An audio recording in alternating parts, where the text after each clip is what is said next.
Hi, I'm Stacey Jones. I'm outside Actors Circle where I just saw Pedestrian. I'm here with the writer and one of the stars of the show, Rita Farrell. O'Farrell, that's right. So how was the show today?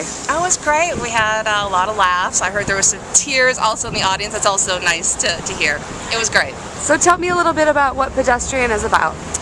Well, in general, it's about love and relationships, but it's about a married couple that's sort of stuck in their ways, and the wife, as the play goes on, talks about an experience she had on the subway with a flasher,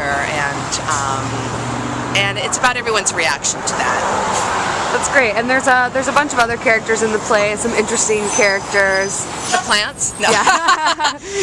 Yes, my husband's sister and her rock star kind of boyfriend come over, and they're very interesting. They're very lovey-dovey, and they're sort of always on top of each other, whereas me and my husband are like on the opposite ends of the couch sofa. So it's to show the contrast of love and no love.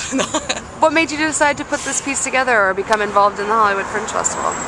I've done Fringes before. I've done Minneapolis and I've done Winnipeg, and it's always an adventure. It's like you never know. But I think as a playwright, it's really an affordable way to kind of quickly put something together and have a built-in audience, and I think that's the main thing I like about the Fringe. That's great. Well, I really enjoyed it. Thank you. Is there a few more opportunities for people to see your show? Yes, we have a show Saturday night at 5 o'clock. And then Sunday night at 9 o'clock. I know a lot of you are going to be partying at Fringe Central, but it's a short show. You can skip out, for like 45 minutes. We're at the Actors Circle down near La Brea on Santa Monica Boulevard. That's great. Well, I really enjoyed it. I hope you get a lot of full houses for the rest of your run. And thank you so much for taking the time to speak with me today. Thanks, Stacey.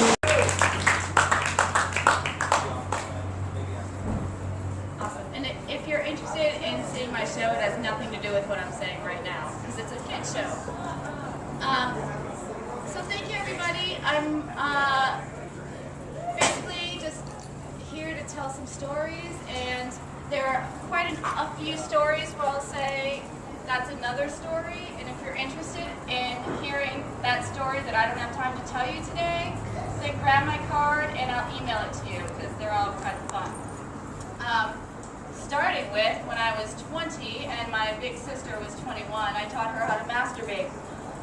And I've been doing it for years, but when Kelly, my big sister, stopped taking drugs, she came to this astonishing conclusion that sex was supposed to be fun, or at the very least mildly enjoyable and maybe even not painful.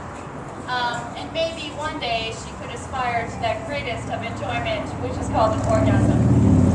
And it turns out that she may once, maybe, possibly, very nearly almost had one, but, then she stops the activities for fear of actually feeling something. I should start at the beginning. Kelly and I looked like Bert and Ernie growing up.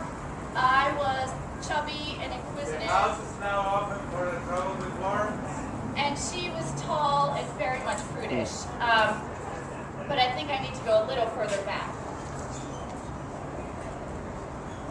Our mother is a very short, slight, single mother in the late 70s.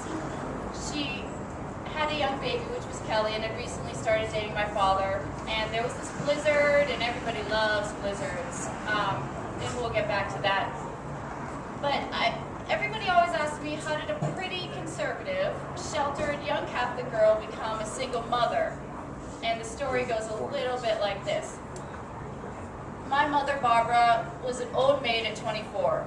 She had been engaged in high school, and she got a note after graduation that said, "Babs, I love you. You're a great person. I'm gay.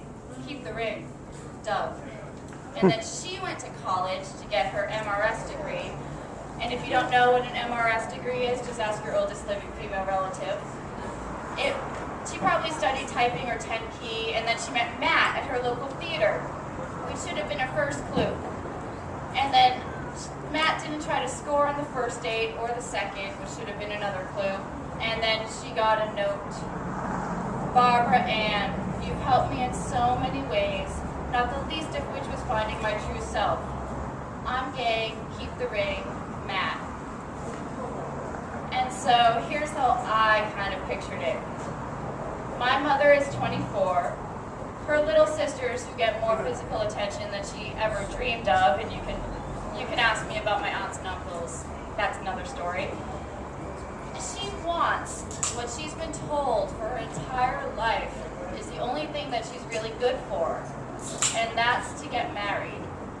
And all she's ever been told she should do is get married and have cute little Catholic children and send their families Christmas cards, and every year have a picture with with her and her family dressed in red and green.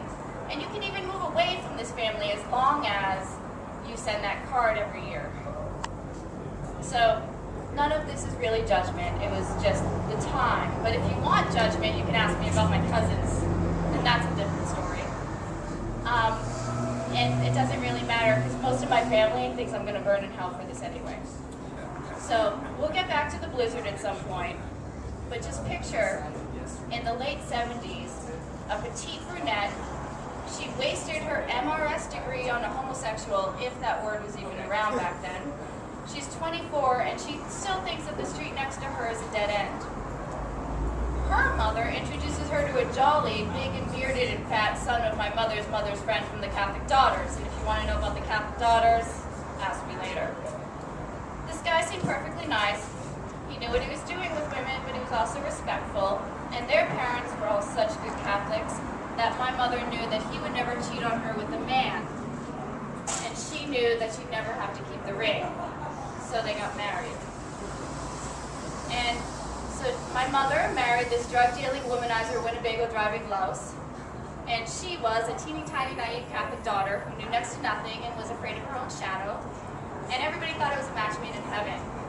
And that's what their mothers thought, who arranged these meetings and marriages and future baptisms over tea and mass. That's probably getting a little too far back. But it took at least a month after marriage for my mother to lose her virginity. I could never get her to say much about it. She was very careful not to say anything that was too specific, for fear that my sister Kelly would be upset. I did get a little more out of her once she started drinking White Russians, but not too much. And I do know this. After a few months of marriage, whatever that meant with this man, my mother walked down the stairs and found him cutting cocaine on the kitchen table. And now she's 25 years old, has a deadbeat husband whose only saving grace is he would never cheat on her with a man. And divorce is a sin, but that's kind of her only option. The problem, though, as only she could see it in her mid-20s, is that she wanted to get something good out of this. She needed to get something good out of this debacle, and she knew that getting pregnant out of wedlock would place her even deeper into hell than divorce. So in the next few weeks, everything was fine. She actually initiated sex, and after each encounter, my mother went to the bathroom, locked the door, and took the sage advice of her own mother and stood on her head, which was supposed to help those little swimmers do whatever it was that they did to make babies. And it worked. My mother announced she was pregnant and she wanted a divorce. He apparently took both pieces of news in stride, and that was that, and she did get to keep the ring. I only remember seeing my sister's father twice after that. Once when his father died, and then again very randomly in Harvard Square in Cambridge when I was a teen. He thought I was my mother because I look exactly like her, and Lord knows what drugs both of us were on at that time. And he shook my hand, and then he left. And for a moment, I felt as small and weak in his grasp as my mother must have felt in much tighter holds. But then quickly he was gone, and I pulled my hand away, and I felt this little plastic bag full of heroin, my friends confirmed, before I traded it for the new Anne Rice book and a bag of weed. But that's even one more encounter than my sister had of her own father. In fact, we had to wait until she turned 18 for our father to legally adopt her. And so, back to my mother in the bathroom, standing on her head, and apparently preggers and separated from her husband is not looked upon kindly by the priests. But she was happier than she'd ever been, and now a bit of an outcast and enjoying that lack of pressure. She had her freedom, she had a beautiful baby girl named Kelly Jean, and after a few months she moved to a small house within walking distance of her family. And later in life, again, depending on how many White Russians she had, Mom would give me clues of other men who she had some fun with, including, I think, the first guy to actually give her pleasure, which was in the back of her car, if I remember correctly. And then she met my father. And they were both in the chorus of Dames at Sea. They were both total nerds. They were both very quiet, and they both had untapped wild sides, which they would kill me if they knew I was saying today. And during that Boston blizzard, he shoveled his way 6 blocks to her house to celebrate her divorce papers coming through. And they celebrated. Rhythm method be damned, they celebrated. And I always hoped that I had been conceived on the kitchen table or up against the wall, but Mom said she was sorry to disappoint me. It was just on a boring couch, but oh well. And here they are, a late 20s couple planning to get married and become a family of 3 for a while, which would be Mom, Dad, and my sister Kelly. And surprise! And what does this have to do with 20 years later when I find myself on the phone with my sister teaching her how to masturbate? That's a really good question. Everything is easier for me than it is for Kelly. I smoked and I drank, but I hardly ever delved beyond acid, and she had no control. I was finishing up at NYU while she had just flunked out of UMass Amherst twice, which actually takes a lot of effort. My boyfriends were typically blah to cool, and she had a series of moronic jerks, most of whom tried to sleep with me. Needless to say, we were never best friends until we needed each other, and then we were sisters. And this is what happened that night. This phone call, she needed help. She knew she was missing something. She wanted to climax, but it's kind of impossible to do that when you don't know your own body, and when you barely even met your own body. And I kept thinking, how could two sisters so close in age have such incredibly varying, polar opposite relationships to themselves and their self-esteem and their bodies? And being someone who always searches for cause and effect, and now having to give my sister step-by-step instructions on pleasuring her own self so she knew what it was like once in her 20 years of life, how to let go and be okay with what? I never thought of it before. Ever since I was, quite frankly, 7, I'd always seen my body and my mind as places to explore, and celebrations of beginnings and possibilities, and embracing whatever it is I found there. And my sister only felt shame and fear and dread of this unknown, and these holes and slivers and sensations. And I couldn't help but connect how we approach ourselves, our bodies, and our relationships to the incredibly different ways that we were conceived. I mean, do you even know how you were conceived? I asked that question a lot in college parties, which did not make me very popular for dating.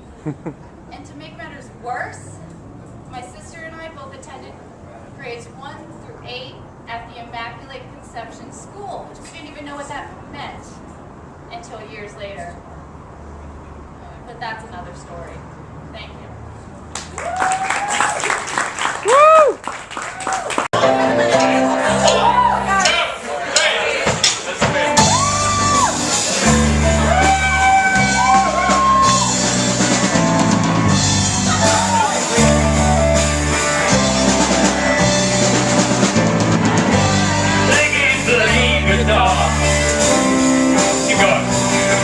You guys are doing awesome.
recently seen in an unseen band called Ugly Dave and the Smokin' Jones.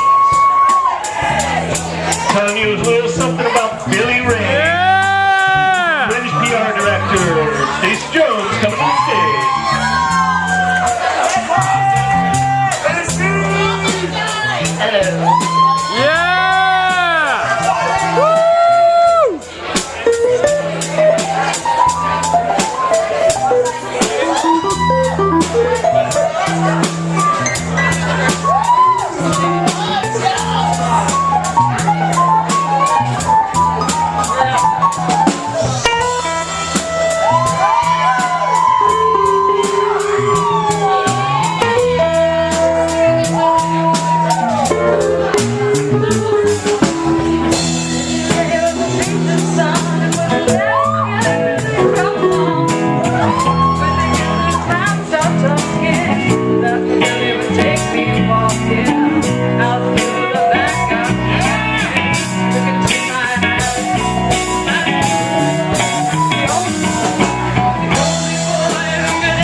He was.